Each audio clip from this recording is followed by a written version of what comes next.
Tuhan, sekali lagi terima kasih kepada Gembala yang mempercayakan kami untuk melayani pada saat ini. Sebelum kami menyampaikan firman Tuhan, tak kenal maka tak sayang katanya. Nama saya Sucipto Sinaga dan saya sudah punya anak dua, udah besar-besar dan masih jomblo dua-duanya. Dan kalau ada yang mau, dan istri Tuhan berikan yang terbaik, dan sehari-hari dia bekerja sebagai dosen di Universitas Tanjung Pura di Fakultas Kedokteran. Puji Tuhan, sekali lagi biarlah kita bersuka cita saat kita mendengarkan. Mari kita buka Alkitab kita dalam kitab Efesus pasal yang kedua. Efesus pasal yang kedua, ayat yang ke-8 sampai dengan ayat yang ke-9. Efesus pasal yang kedua, ayat yang ke-8 sampai 9. Yang sudah dapatkan, mari kita katakan amin. Kurang antusias, amin. Puji Tuhan. Saya akan bacakan firman Tuhan ini. Sebab karena kasih karunia kamu diselamatkan oleh iman. Itu bukan hasil usahamu, tetapi pemberian Allah. Itu bukan hasil pekerjaanmu. Jangan ada orang yang memegahkan. Nah, saudara, hari ini adalah dalam rangka ulang tahun gereja kita di sini. Saya juga bersyukur diberi kesempatan dalam perayaan hari ulang tahun di Agustus. Kenapa? Karena saya juga lahir di bulan Agustus. Jadi pas. Jadi ulang tahun saya dirayakan juga oleh jemaat di tempat ini. Nah, saudara terkasih, tema yang disampaikan oleh panitia bahasa Indonesianya adalah hanya dengan kasih karunia, ya. Only by His grace. Hanya oleh kasih karunia. Nah, ini harus kita pahami apa yang dimaksud dengan kasih karunia. Setelah kami baca-baca menyangkut kasih karunia ini, ternyata kasih karunia pemahamannya adalah pemberian Allah kepada manusia, padahal manusia tidak layak. Jadi pemberian Tuhan kepada kita, padahal kita tidak layak. Nah, diberi contoh, sama seperti kita sebagai seorang hamba. Tapi dia Tuhan besar, datang memberi yang terbaik, bahkan hidupnya dia beri untuk menolong dan menyelamatkan kita.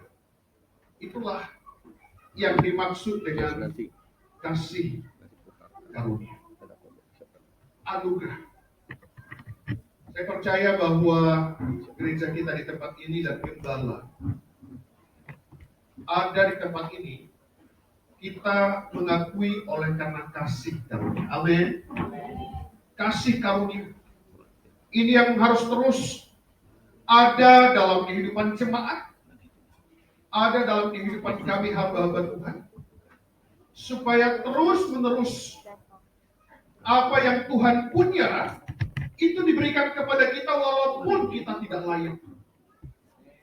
Makanya saudara, jangan berkecil hati kalau mungkin ada kuasa-kuasa kegelapan atau siapa saja yang mencoba memberikan pengaruh kepada kita bahwa kita ini tidak layak di hadapan Tuhan. Jangan mau terpengaruh.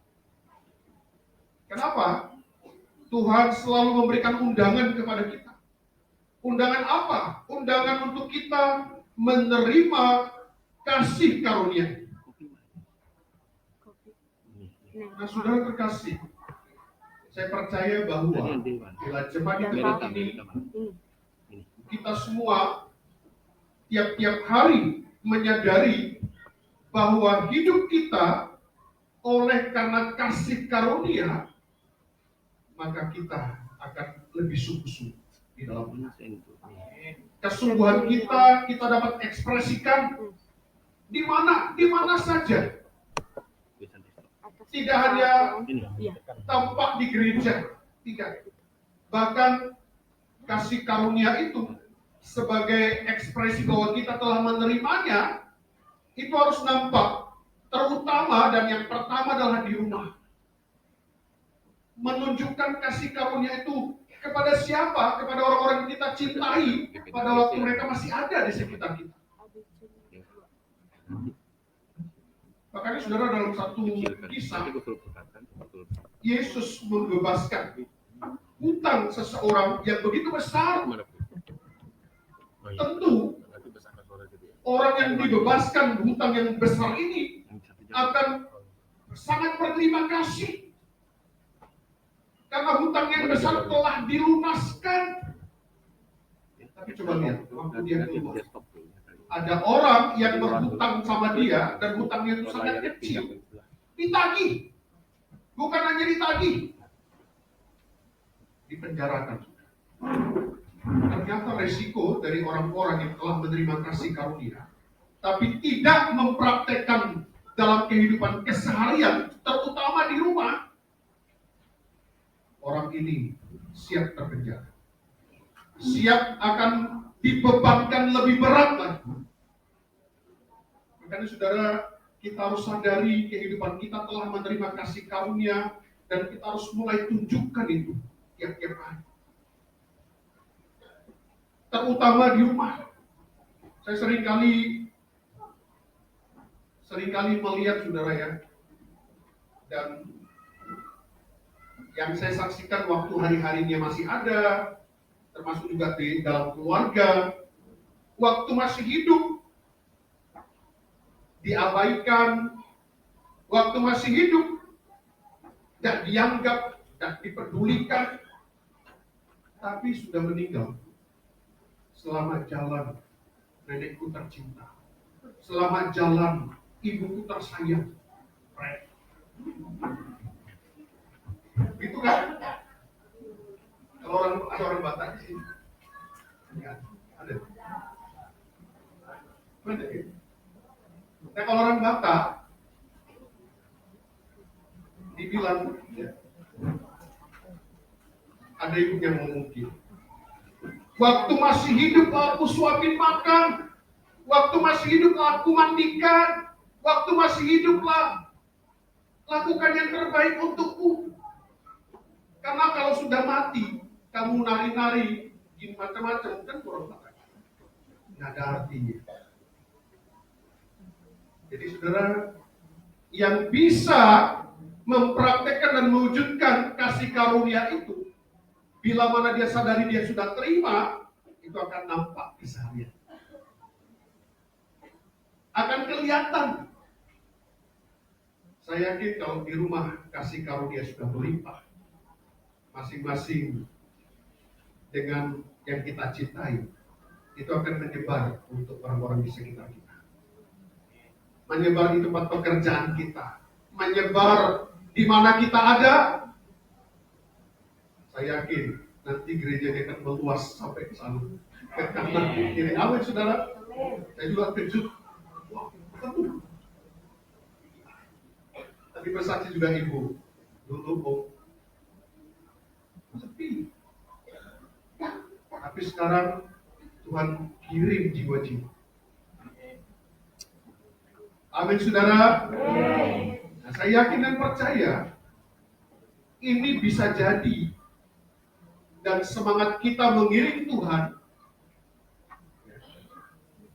bila mana setiap hari kita mengingat kasih karunia, kita tidak layak menerima, tetapi kita diberi kesempatan menikmati.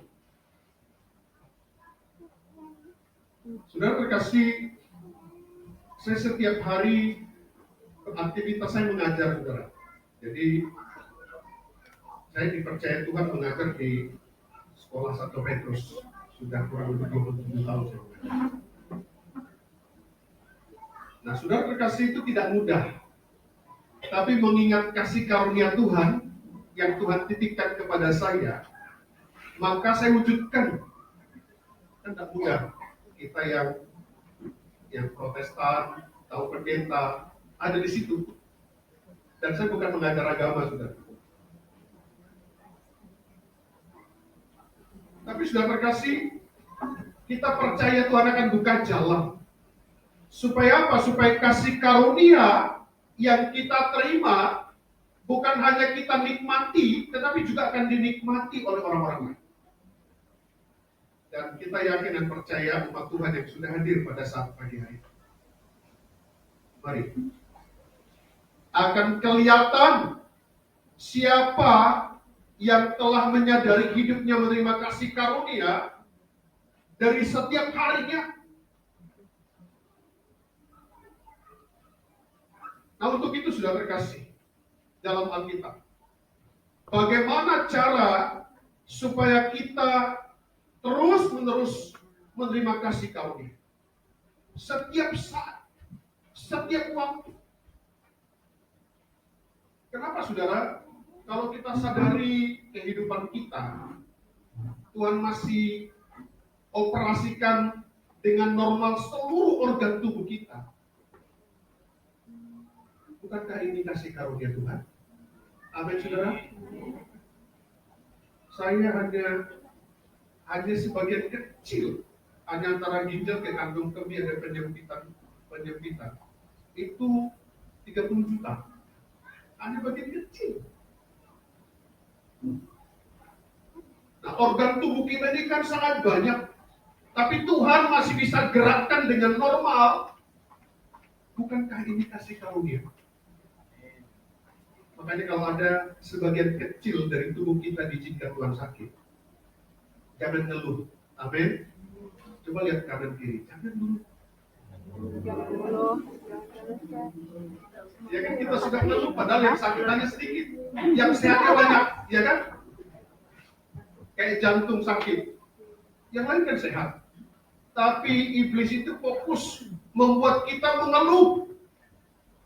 Padahal saudara, kita tahu bahwa keluhan itu akan membuat kita gagal sampai ke tujuan. Begitu kan? Pengintai yang dari Mesir, waktu dilihat Kanaan, tanah perjanjian, 10 ngeluh, yang 2 tidak ngeluh. Yang sampai menempati tanah perjanjian hanya 2. Jadi saudara, kalau kita mengeluh akan menjauhkan kita dari harapan-harapan. Nah, untuk itu saudara, bagaimana cara supaya kita setiap hari dan setiap saat menerima kasih karunia dan kita menyadarinya?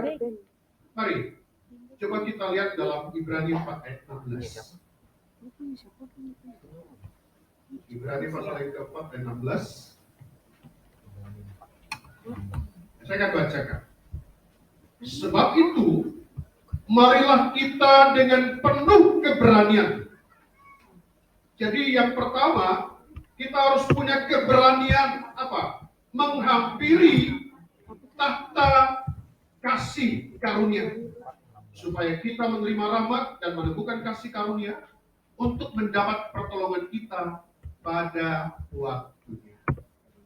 Amin, saudara. Penuh keberanian. Tadi saya lihat banyak yang belum berani memuji Tuhan. Ya, saya senang sekali kalau memuji Tuhan kayak tadi. Di tempat kami, gereja masih kecil. Ya. Kalau musik itu temponya itu di tempat kami rata-rata 140. Cepat. Masa kita lebih bergairah nonton bulu tangkis, nonton sepak bola, nonton MotoGP, ya kan? Lebih heboh. Andalan kita menang, wah kita lompat di mana-mana, saudara. Tapi Tuhan berikan kemenangan kepada kita dengan kasih karunia yang luar biasa. Kita biasa-biasa saja. Untuk itu, saudara, mari harus berani. Itu yang pertama. Yang kedua, kita lihat saudara dalam 2 Petrus pasal yang pertama. 2 Petrus pasal yang pertama, ayat yang kedua.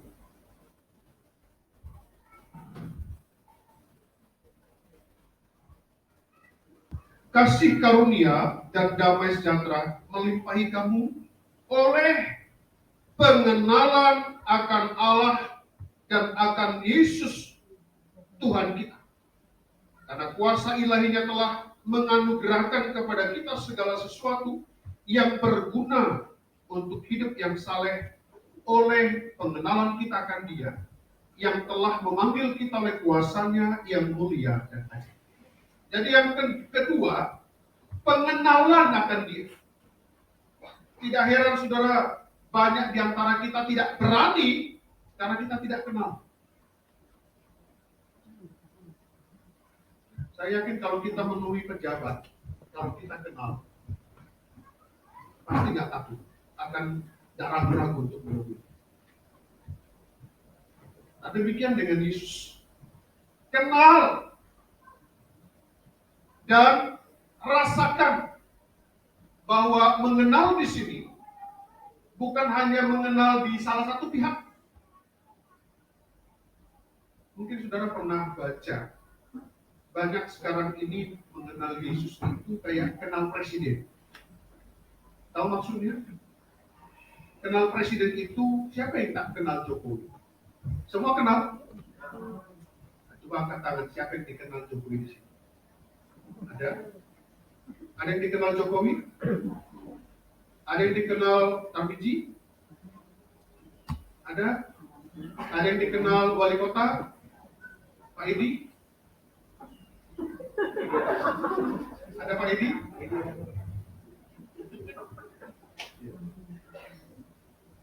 Saya bersyukur dikenal Pak Edi karena istrinya itu dosen dengan istri saya sama-sama di sana. Jadi kalau sama dia aksesnya bisa cepat.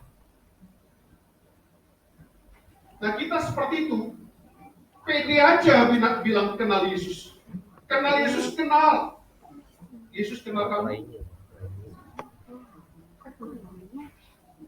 Kenapa saudara? Karena satu ketika ini akan berdampak dalam kehidupan kita. Kenapa? Karena dalam Alkitab, oke, satu ketika kita boleh saja masuk. Boleh masuk ke tempat itu. Tapi satu ketika, apa yang dia bilang? Aku tidak mengenal engkau. Hai engkau pembuat kejahatan. Mungkin ada pembelaan dari kita, Tuhan, aku pemain musik, pemain drum, aku lompat-lompat memuji Tuhan, aku bernubuat, aku ini. Tapi dengan kisah itu, Tuhan katakan dengan terus terang, aku tidak mengenal engkau, hai engkau pembuat kejahatan. Jadi saudara, kita kenal Tuhan, ya, tapi rasakan dan nikmati supaya Dia juga mengenal kita. Amin. Haleluya. Kayaknya tegang benar ya. Rasa tegang.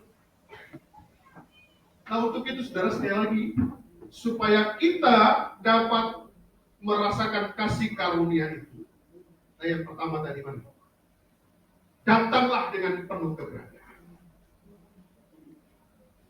Yang kedua, mari bertumbuh dalam pengenalan yang sempurna. Supaya apa? Pada waktu kita kenal Dia, saya yakin kita akan percaya. Adakah di antara kita yang langsung percaya baru sekali ketemu di offline, di angkot, baru percaya, baru kenalan langsung percaya ada? Tidak ada. Tapi kan harus berulang-ulang ketemu. Berulang-ulang kita kenal dia kenal kita, dekat, baru kita percaya. Nah untuk itu sudah terkasih, mari di hari ulang tahun ke-23 umat Tuhan di tempat ini, kasih karunia melimpah sudah disediakan dan progres yang Tuhan sediakan. Alkitab berkata yang mungkin dulu biasa, maka akan disediakan yang luar biasa, akan disediakan lagi yang lebih luar biasa. Kan itu konsep Tuhan pada waktu ada di perjamuan di Kana. Anggur yang disediakan manusia habis, yang manis habis, tapi Tuhan sudah sediakan yang lebih manis. Amin. Disediakan. Dan itulah yang terjadi nantinya di tempat kita. Syaratnya sekali lagi apa? Syaratnya harus sadar bahwa kita ini menerima kasih karunia. Sehingga kita tidak perlu sombong. Itu bukan hasil usahamu. Makanya pemazmur kata dalam Mazmur pasal 9. Ajarlah kami menghitung hari-hari kami sedemikian, hingga kami beroleh hati yang bijaksana. Ternyata hati yang bijaksana itu syarat utama supaya kita sadar bahwa kita telah menerima kasih karunia. Makanya saudara terkasih, ini bukan menghitung Senin, Selasa, tapi menghitung apa yang Tuhan perbuat. Orang Batak bilang, tapi belum tunjuk tangan tadi kalau ada orang Batak. Ada. Bilang-bilangi katanya, bilang-bilangi bukan bilang. Ingat perbuatan Tuhan. Ingat semua yang Tuhan lakukan supaya engkau bijaksana. Sebab kalau kita sudah bijaksana, maka kita akan sama seperti Salomo. Minta apa? Bijaksana. Waktu kita minta bijaksana, Tuhan katakan, aku akan berikan yang tidak kau minta. Kekayaan, kemuliaan, semua aku berikan kepada. Makanya saudara, bila mana kita bijaksana, maka Tuhan akan memberikan lebih dari apa yang kita harapkan. Lebih daripada apa yang kita inginkan. Saya yakin Bapak Gembala, sahabatku ini, udah ada di imannya sampai ke depan ya Pak ya. Samping kanan, ke kiri kan, ke belakang kan, ke atas. Harus. Tapi doa saya sih nggak tahu lah ya, nggak tahu gimana itu. Kita jalan. Amin. Amin. Kita jalan. Nggak ada yang mustahil begitu. Amin. Karena memang Tuhan itu selalu memulai dari hal perkara kecil. Setia dalam perkara kecil, Tuhan akan berikan perkara yang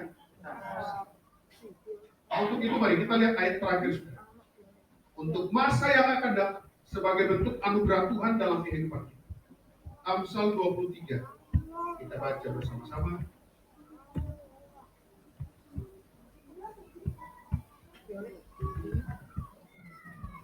Amsal pasal 23.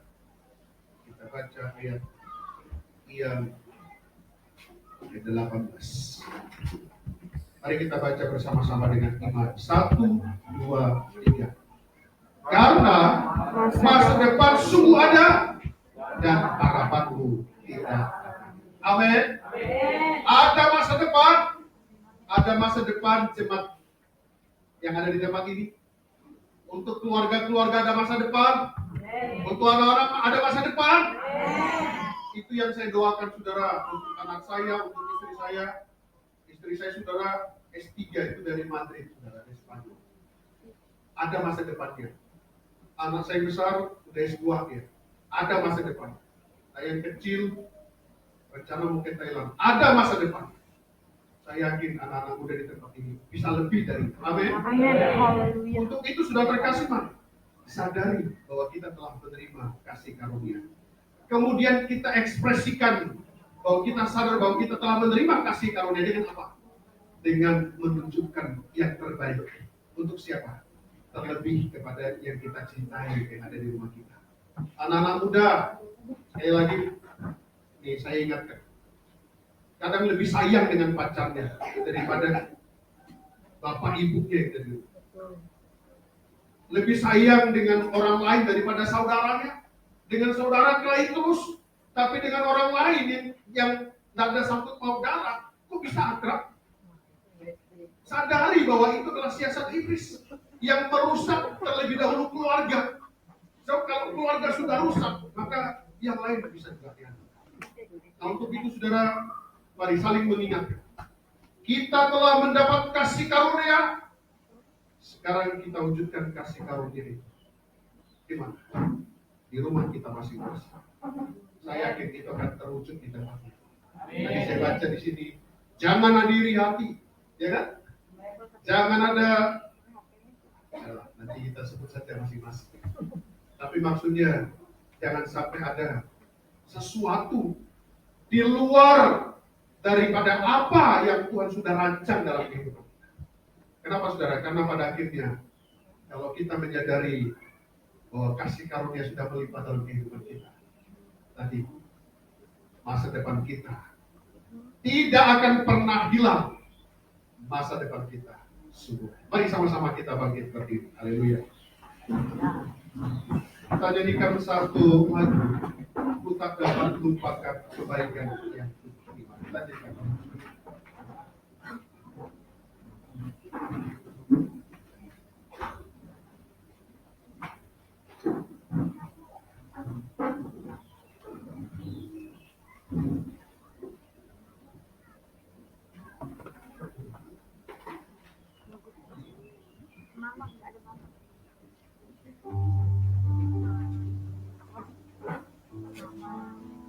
Ku tak dapat lupakan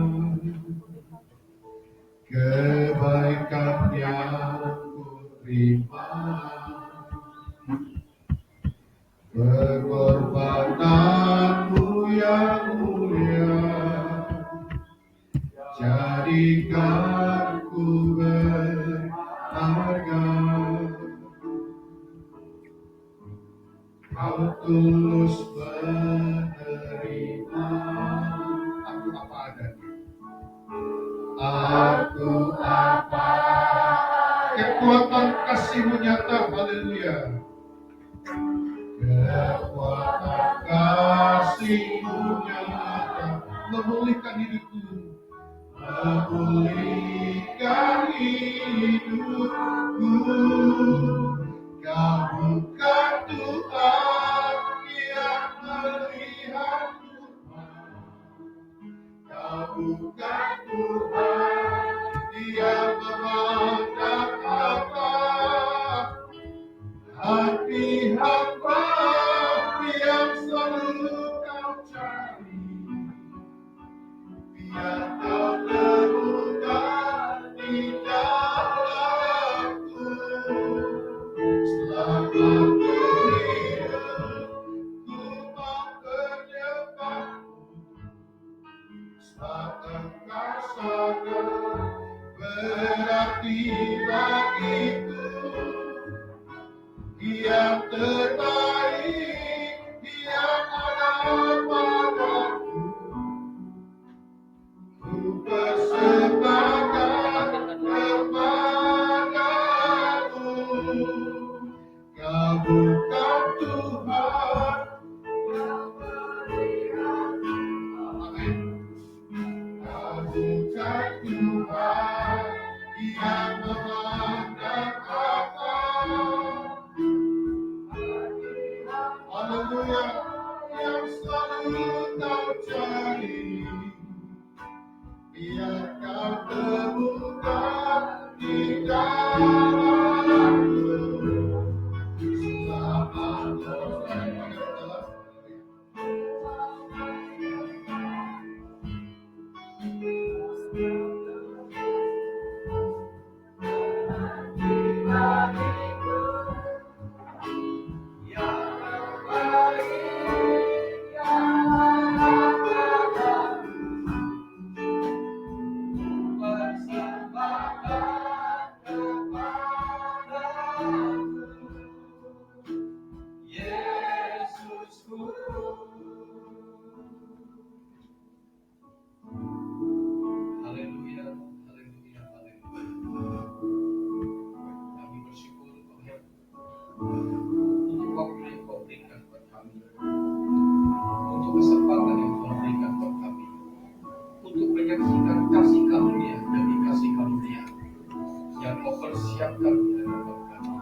Ajar kami menghargainya, ajar kami menyadarinya, bahwa semua ada bukan karena kuat kami, bukan karena kami pintar, bukan karena kami hebat, semata-mata karena anugerah-Mu yang melimpah dalam hidup.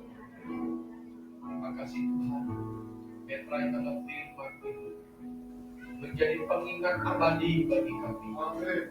Untuk menyadari bahwa semua ada karena kasih kami. Semua ada karena anugerah besar atas hidup kami. Bahkan nafas hidup kami sekalipun itu karena kasih karunia.